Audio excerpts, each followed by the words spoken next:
What is going on, my broskiis? My name is Toadski, back again, here to bring you guys yet another One Piece Treasure Cruise video. So in this video, we're actually going to be doing a video talking about just regular rare recruit characters, because I always talk about, you know, new legends that are coming out, or super evolutions, or limited rare recruits, treasure map units, coliseums, raids, but I never give time of day to generic rare recruit characters, which are the, you know, the most common characters that you're going to be pulling during big Sugo Fests. So in this video today, I'm going to be going through from the earliest all the way to the most recent rare recruit batches, and I'm just picking and choosing which characters that, in my personal opinion, I believe are like the ones that you want to like focus on in terms of leveling their skill, just leveling them up generically, limit breaking them, etc. These are the characters you mainly want to focus on. Yeah, there's a bunch of other good rare recruits that work well in a lot of different teams, but in my personal experience playing the game for as long as I have, I've got a huge list here of characters that we're going to briefly gloss over because there's so many here. I don't want to spend too much time on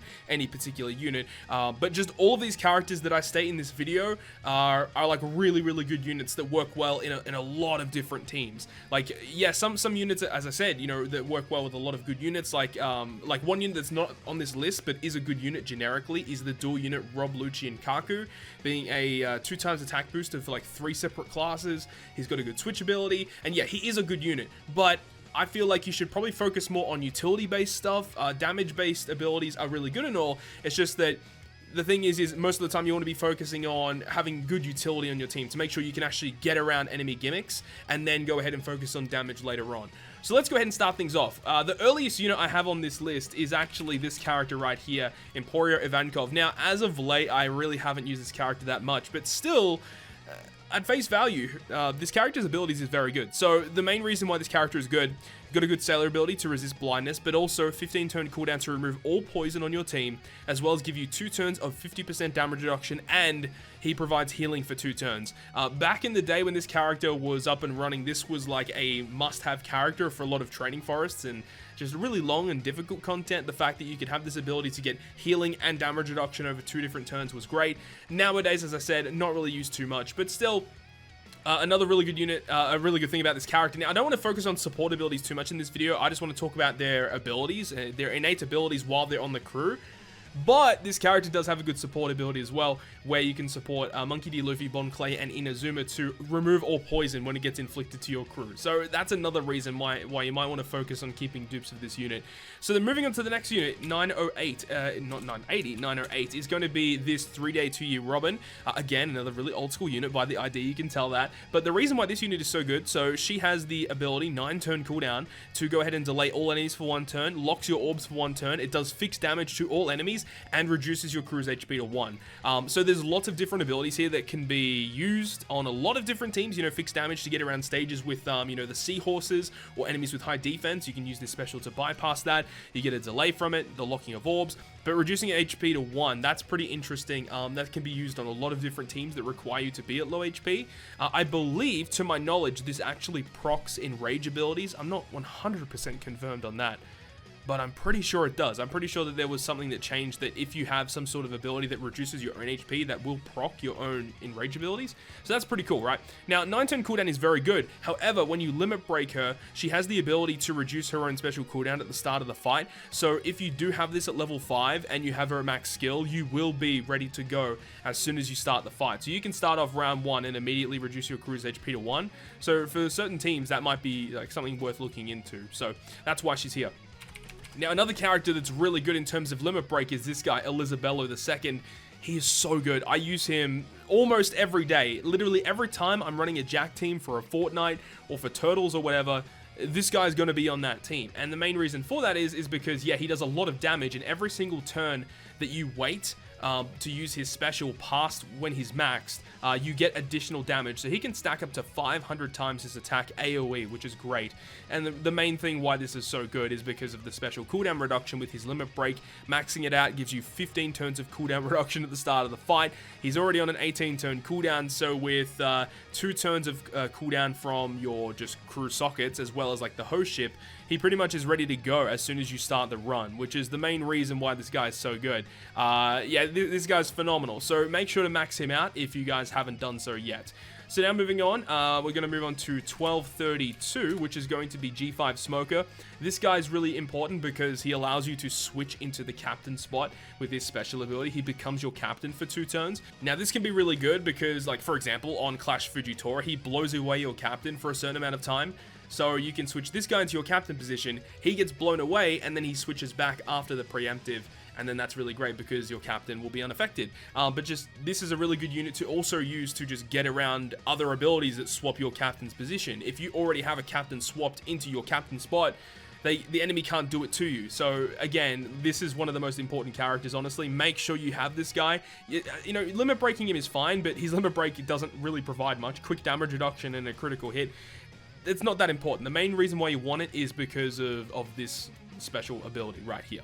So moving on, next one is going to be 1366, which is everyone's favorite unit, time skip Nami. I think everyone would probably agree here to the fact that this is probably the best rare recruit in the game, and she has been out for over 3 years on global, even longer on JP.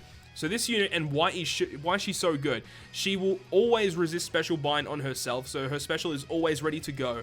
She also reduces your entire team's paralysis by 1 turn, which is also very, very good. And 11 turn cooldown at max. Is that including, I think she might have a limit break plus. Yeah, she does. So limit break plus might be important because 2 turns of cooldown reduction on a unit like this, I think that's actually kind of worth it. But at the moment on global, 13 turn cooldown. Reduces paralysis and special bind by 5 turns and a 2-turn delay. Like, this unit is like utility god. So make sure to go ahead and max this character out. 10 turns of bind, a slot bind reduction is also very good as well. Not really much more to say here. She's one of the best utility units. You need to have her on your account to make a lot of content very, very easy. So the next one we have here, Neptune. Now, a lot of people know why Neptune's so good. If you guys don't know why he is so good, it's because he is an EXP boosting captain. Now, if you don't own Legend Jack, this is the next best thing that you can use. So again, if you're playing through Fortnite or easy content, Turtles, whatever it is, make sure you have this guy as your captain so that you can get more EXP. His special ability is not bad, but this is the main reason why he is considered one of the most useful rare recruits in the game. Moving on, we're going to move on to 1612, which is going to be this Psy rare recruit Kuma. So he came out with Legend NL. He's very, very useful to have. And again, he's very good, again, with the limit break because of double special activation. So he's ready to go after you use his special already if it's at level 5. And what he does, 15 turn cooldown, reduces Bind and Despair by 7 turns, recovers 20% of your crew's max HP, and he also has the Shiryu effect where he has a chance to defeat each enemy. Now, if you use the special both in the same turn, it doesn't like re-roll the chances to kill an enemy. You have to use a special, then wait a turn, and then use it again. But that's not the reason why this character is good. It's this ability. The healing and 14 total turns of Bind and Despair removal. That means that with sockets, it's 17 total turns of Bind and Despair removal. That's so, so good. And the fact you can attach the quick rare recruit Bonnie to this character as well. And she provides an additional 5 turns of Bind removal. So this character's good. You know, basically Bind Despair removal, you want to have him. Obviously, Legend Rayleigh is another good unit, like V1 Rayleigh in terms of removing Bind and Despair. But this guy's double special activation. That's the reason why it's so good. You can even use multiple turns of Bind and Despair removal. So that's really, really nice for him. So the next one is 1875, which is quick rare recruit Violet.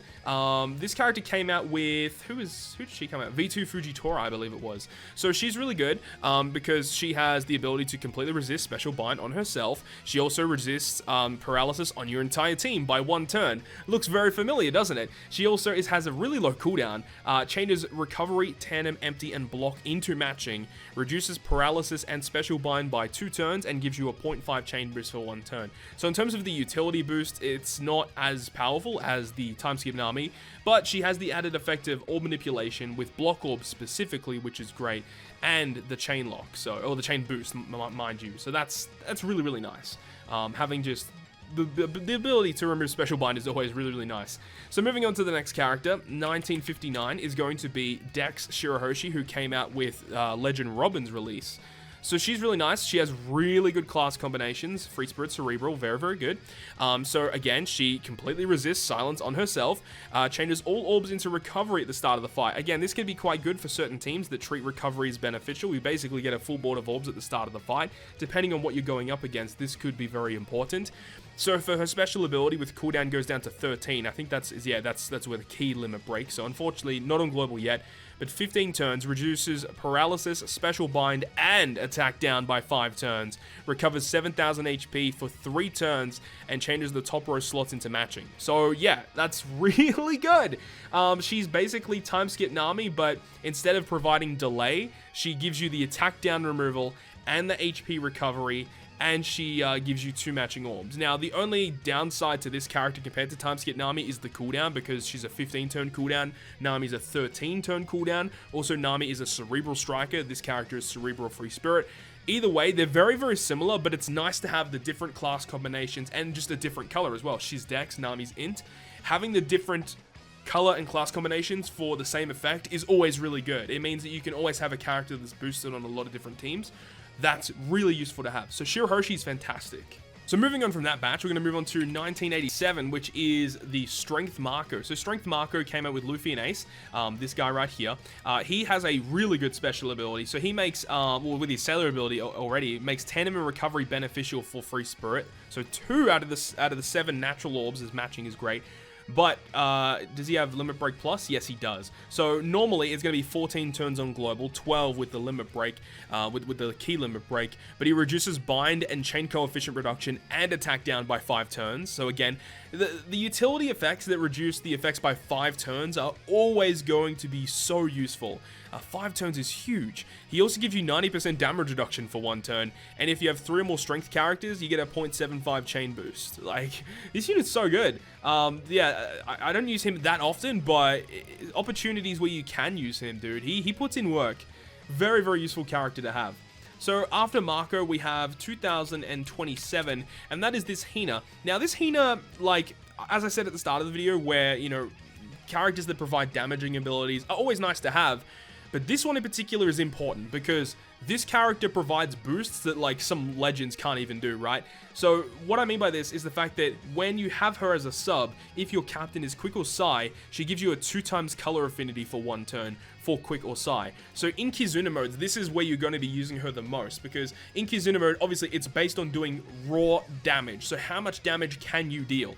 And this is one of the characters that you want to be putting on your Sai or your Quick teams to enable those massive damage numbers. So make sure to have this character if you don't have her, or if you have this character, you know, unevolved, or you haven't maxed her out yet.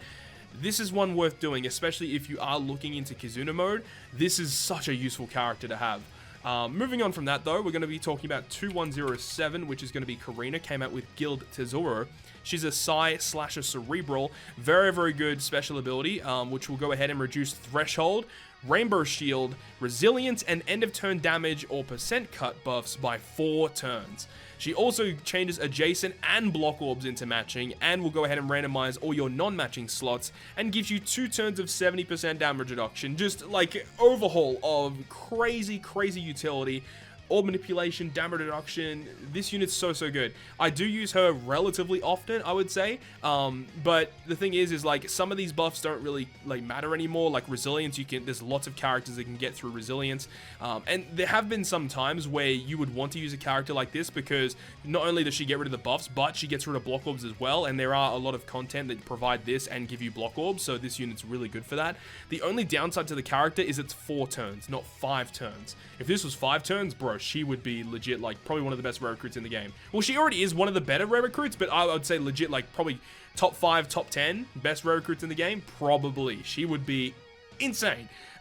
This character doesn't see much play, but in the circumstances where she is used, she's, like, the only unit that can do what she does. Now, the reason why I say this is because her cooldown is so high, so you don't really use her that much. But she actually will go ahead and reduce all enemies' defense by 100% for 1 turn, and also reduces barriers by 3 turns, and is a 50% HP reducer. So, as I said, you know, you're not seeing this ability too much, but on some stally, zombie-based teams, she's the only character that basically does what she does, right? Though, saying that, her Stage 1 special is still really good. You know, you still get the 100% reduction to defense, you still remove 2 turns of barrier, and you still get a little bit of a health cut. So she's still really good, but mainly, you know, for those stally, zombie-based teams, as I said, having a character like this is irreplaceable. Moving on, we're going to be talking about 2119, who came out in the same batch as Amand, is Bobbin. yeah, I think a lot of people would agree that Bobbin is like up there with like Timeskip Nami in terms of usable rare recruits. He's fantastic. He's a slasher free spirit, so pretty good class combinations. His 10 turn cooldown with Limit Break, is that, yeah, Limit Break plus, so he's a 11 turn cooldown, because it's, yeah, I think it's 11 turn cooldown naturally, but he will go ahead and reduce enemies' threshold, rainbow shield, blue shield, healing by 5 turns, and reduces your own attack down by 5 turns as well. And adjacent orbs are changed into matching. So the end of turn heal, that doesn't matter too much. But Threshold, Rainbow Shield, and Blue Shield, those are the three most common defensive abilities on enemies in the game. And he removes all of them by 5 turns. And on top of that, if you get inflicted with attack down, he'll also reduce some of that as well. So this unit has a lot of uses on not only a lot of different teams, but even on teams where he's not boosted, you want to run him just to get around some of those defensive effects. So that's a very well balanced and well designed unit, I would say. So the next character, 2240. No, I missed one, but we'll be talking about Perospero in a minute. But the next character is 2156, which is Peckham's. Peckham's is great. He is like one of the only characters in the game that can kind of do what he does again. And what I mean by that is, well, he does give a health cut, which is fine, but he will also go ahead and remove the enemy's increased defense buff, which is the blue shield. He removes all turns of it.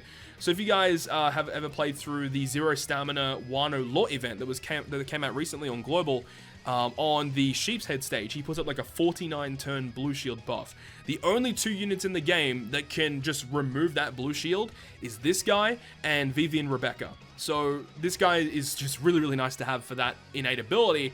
Obviously you can run some sort of ability to just reduce the enemy's defense, but in circumstances where the enemy puts up a blue shield and has defense down immunity or full immunity, then having a character like this to just remove the blue shield out of the way is very useful to have. So Peckham's is very important, I would say.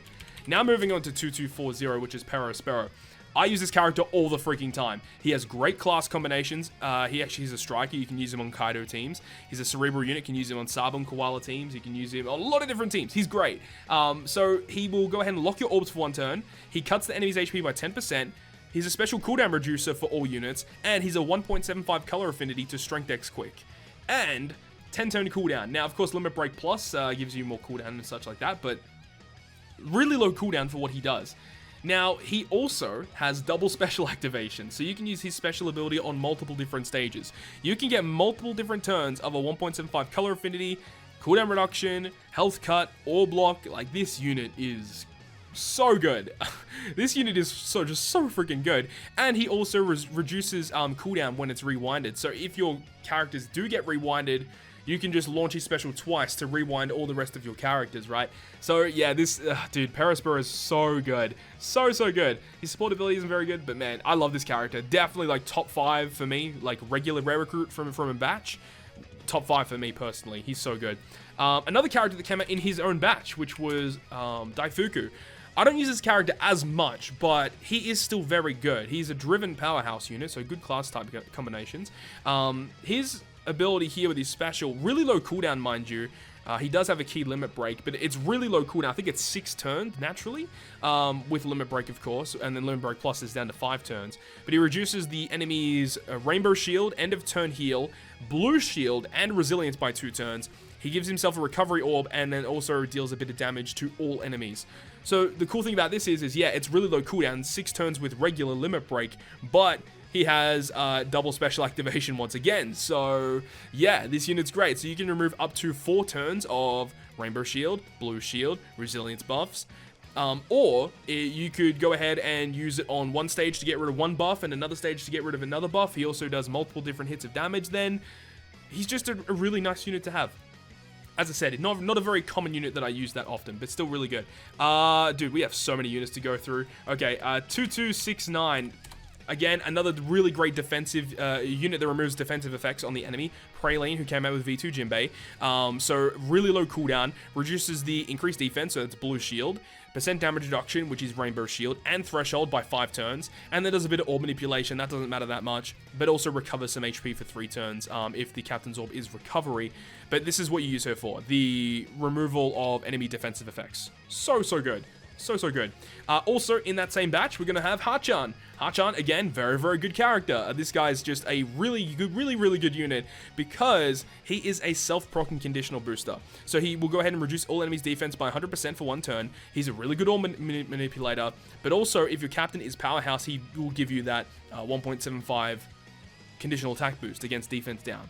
So Hachan's great. Also, mind you, this character is a slasher powerhouse. When he actually is in his 4-star version, he's a fighter powerhouse. So I think it actually might be worth it to save an unevolved copy of the character, just in case if you want a conditional boost on a different team. So 2306 is going to be Gangster Gas Dino. Now, why would I even bring up this character? Main reason is because if your captain is Slasher or Cerebral, he gives you a 3-turn conditional attack boost and he procs his own condition. So a self-proccing conditional attack boost is always going to be useful. That's the main reason why I wanted to bring him up really quick. The 2332 is going to be Rare Recruit Ein, so obviously came out with Zephyr. Another really good unit, man. This unit reduces Rainbow Shield, Blue Shield by 2 turns, reduces Bind and Despair by 2 turns, and if you have a Rainbow Shield active on your own side of the field, so if you've acted a damage reducing effect, she recovers 20% of your max HP, but if you don't have one, she applies 70% damage reduction. Now, of course, she does have a double special activation, which means that if you launch her special twice in the same turn, you get the 70% damage reduction and you get the health recovery. And you get 4 turns of Bind and Despair removal, and 4 turns of Rainbow and Blue Shield removal. Yes, and she completely resists Silence on herself, or Special Bind on herself. Yes, Ein is very good. A really good utility unit that you will use quite often. Charlotte Opera came out with Legend Carrot. This unit is very interesting as well. Also does have double special activation, so you can see a theme going on here. So with Opera, you do type this damage to all enemies, as well as stating that if your crew already has an orb boost active, he's going to be a color affinity to Fighter, Slasher, Striker, Shooter, and Cerebral. 1.75 color affinity. But if you don't have a color affinity already active, he's going to go ahead and apply a 1.75 orb boost to Fighter, Slasher, Striker, Shooter, Cerebral. So this means with double special activation, you can get a free 1.75 attack orb and color affinity for those classes. And that 80 times his attack AoE will also happen twice as well. And he can't be blown away. And Sight Orbs are matching for fighters. Like, this character just provides heaps. He just provides so much to your fighter characters and just all those classes in general that can really abuse him. What is he? He is a fighter striker, right? So you can be put on a lot of different teams. You can put him on a Kaido team even. God damn. Alright, so next is 2369, which is going to be Mont-Dore. This unit is really cool, came out with V2 Katakuri, and he reduces Special Bind on himself by 3 turns. He removes Rainbow Shield and Blue Shield by 4 turns, reduces Special Bind and increased damage taken, and Burn by 4 turns. And if your captain is Strength or Psi, you get a 1.75 color affinity to Strength and Psi for 2 turns. So yeah, providing a color affinity, which is a damage boost. Removing stuff off your own team and stuff off the enemy, like, this unit does heaps. This unit's great. Very good. Rare recruit character. 2371 is what I'm looking for, is Struzan, another really good unit. So he will go ahead and, what is it? Yeah, changes orbs to recover at the start of the fight, which again can be treated as matching depending on what captain or what ship you're using. So he removes poison completely and reduces Bind and Despair by 5 turns, changes tandem, block, and bomb and badly matching slots into recovery, and then makes Strength, Psi, and Recovery beneficial for 3 turns. So a 3-turn beneficial Orb Enable is really strong. I guess a character I forgot to put on this list. How did I go past him? Brand new. This guy came out with the V2 Admirals, dude. This guy is, like, really good. Again, another 3-turn beneficial Orb Enable, but he reduces Threshold and Rainbow Shield by 4 turns, and then with the 3-turn beneficial Orb Enable. This unit is also, like, really good in that same vein as Struzan, but Struzan is also a Bind and Despair remover. So 2481 is going to be Yozo, came out with the V2 slashes. This guy's great. So he resists Special Bind by 3 turns. He completely resists Paralysis on himself. He will go ahead and remove... Oh no, he strongly poisons one enemy, weirdly enough. But he also reduces Blindness completely. Reduces Despair and Special Bind by 5 turns. Adjacent orbs into matching, and you can change your slots 3 times. The changing of slots I'm not a big fan of. Like, I have never really liked that ability, but just everything else is, like, really good, dude. This is a great utility unit, especially if you are looking into building slasher teams. This is a really good unit to have. And speaking of building slasher teams, the next character on this list is going to be Kaku, also coming out in that same batch. This unit's great. So he will go ahead and he actually has the innate ability of reducing special cooldown on himself if he gets rewinded. But He does 200,000 fixed damage to one enemy, as well as changing all orbs on your crew into whatever orb Kaku has. So if you manipulate your crew's orbs effectively, you can do some pretty cool shenanigans with that. But he also reduces attack down, bind, and paralysis by 5 turns. And that's a very, very good piece of utility right there. And that's the main reason why I put him on the list. Just all these main units here are just all utility units that can be put on either different classes or different color teams to just help them out, right? So that's why these characters are on this list. We've only got 2 more on this list to go. So 2540 is going to be the dual unit Ivankov and Von Clay. Again, utility-based effects. So he removes poison, recovery down, and blindness completely. Reduces bind and despair by 5 turns. Recovers 13 times their recovery at the end of each turn for 5 turns. So this is like a buffed version of the old Ivankov that we talked about at the start of the video. And their switch ability is great. Every time you switch, you reduce your crew's paralysis by 1 turn, and you get 20% damage reduction for 1 turn as well. Like another really good support unit to run. I shouldn't say support. Technically, they've got a support role, but they're not considered a support unit. You know what I mean? You know what I mean. Anyways, the last unit that we're going to be talking about before we end this video, 2676, is Nami from the Stampede batch. She's also very, very good. Like, all these characters on this list are very good, but this Nami is also nice. So she resists special rewind on herself, which is good. She will also go ahead and reduce her own special bind by 5 turns. Unfortunately, she doesn't just completely get rid of it, but 5 turns is better than nothing, that's for sure. And again, multi-stage, she will go ahead and reduce Dex and Psi characters' cooldowns by 2 turns, so it works very well with her Sailor ability. But then also reduces bind, special bind, and chain multiplier limit duration by 5 turns. Again, I think you guys can see a pretty common theme here. 5 turns of debuff removals are great, or like 4 turns of debuff removal plus do a bunch of other things. Those are the main units that are on this list. I know it was quite rushed, but we went through pretty much nearly all the characters that I would probably say are the better rare recruits in the game, the characters that see the most play. If I am missing any, I'm sure I probably am. Make sure to leave them down below in the comment section, but I think as a whole, these are probably the most useful rare recruits to own. Yes, all the other characters in their batches are still good characters, but I think that these ones are the most useful ones out of all of those batches. But hopefully you guys enjoyed the video today. Hopefully you guys learned something. If you guys enjoyed the video, make sure you go ahead and hit the like button. And if you want to stay up to date with all the content that I post, including more One Piece Treasure Cruise content, make sure to hit the subscribe button down below. But other than that, guys, I'll see you guys within the next video.